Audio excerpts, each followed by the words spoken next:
We're live with Darlingside on WNCW. Let's hear another song. We're going to play another new one. We just played the first song off of our new album, Everything is Alive, and we're going to play the last song off of that album. So just sort of a quick review of how it starts and ends.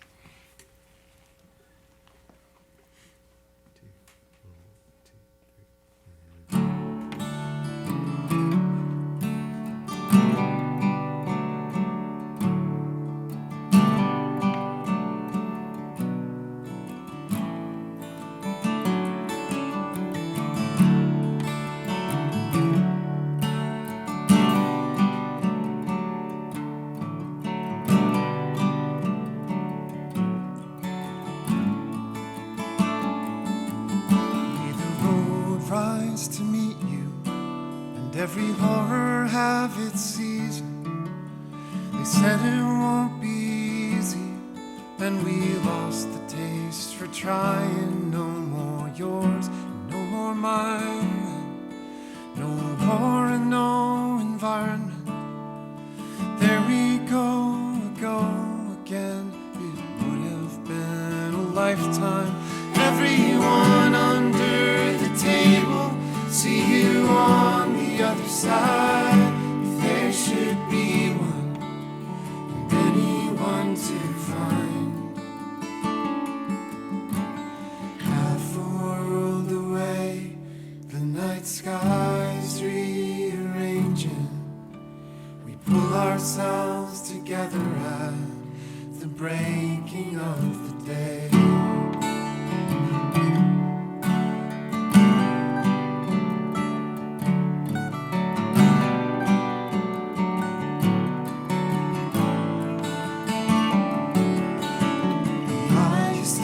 Circle and the second a horizon.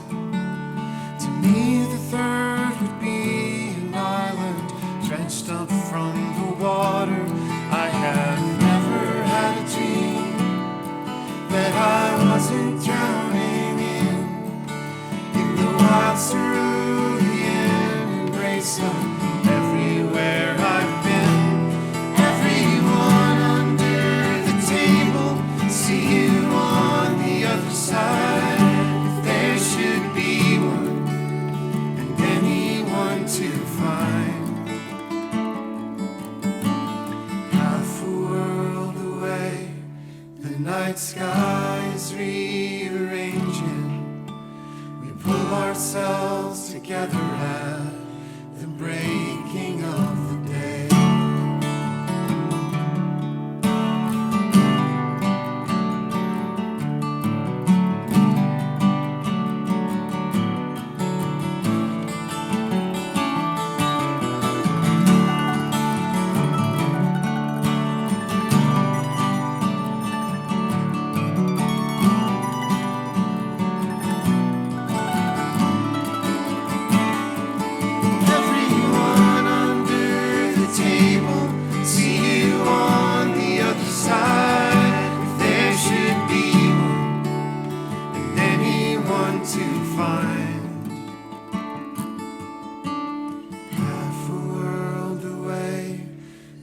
Skies rearranging, we pull ourselves together at the breaking of the day.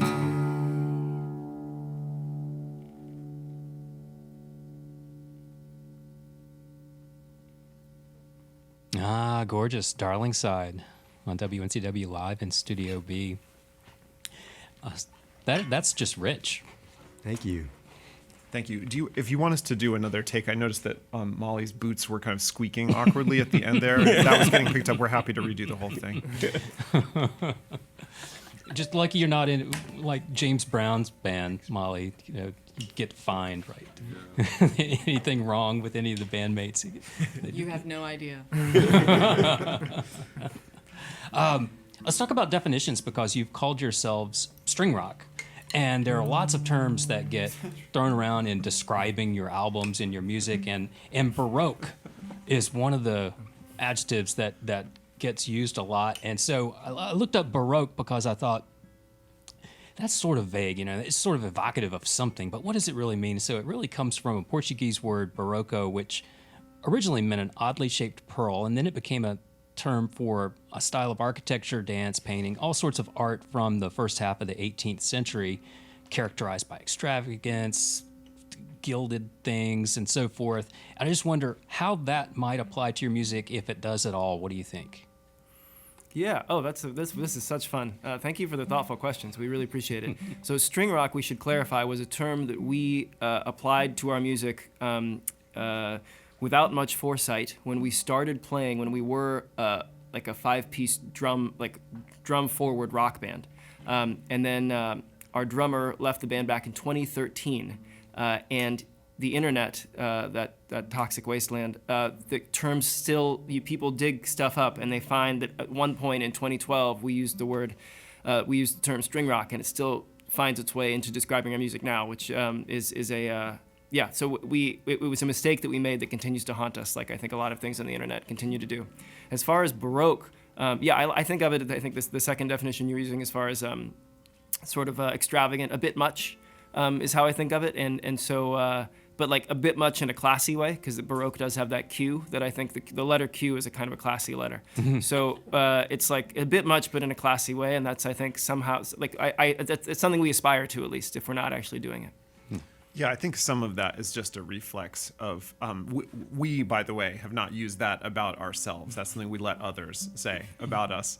But I think when they see cello and violin, which you can't see right now, I guess most of you are on the radio, so you can't see anything. But if you could see us, we don't have a cello and a violin right now, but we do on stage. And so that, I think, is why various classical terms like chamber or Baroque get tossed our way for good or ill. Yeah, talking about describing yourself early on and then having that stick or have repercussions reminds me of the group, if you've heard of Lamb Chop, back early on in their existence. They described themselves as the most messed up, but it was an expletive, country band in Nashville. And they weren't country at all, really.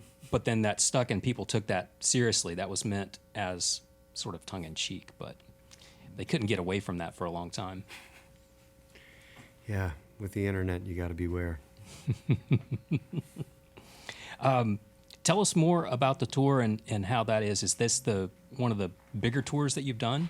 Yeah, especially since things shut down during the pandemic, we've been sort of going out and hitting, a week here or there. But this is our first concerted full album release tour. We put out a record early on in the pandemic back in 2020 called Fish Pond Fish that we were unable to tour because none of the venues were open, nobody was going out. So we just sort of released it. And never got to go out and play those songs in rooms with people.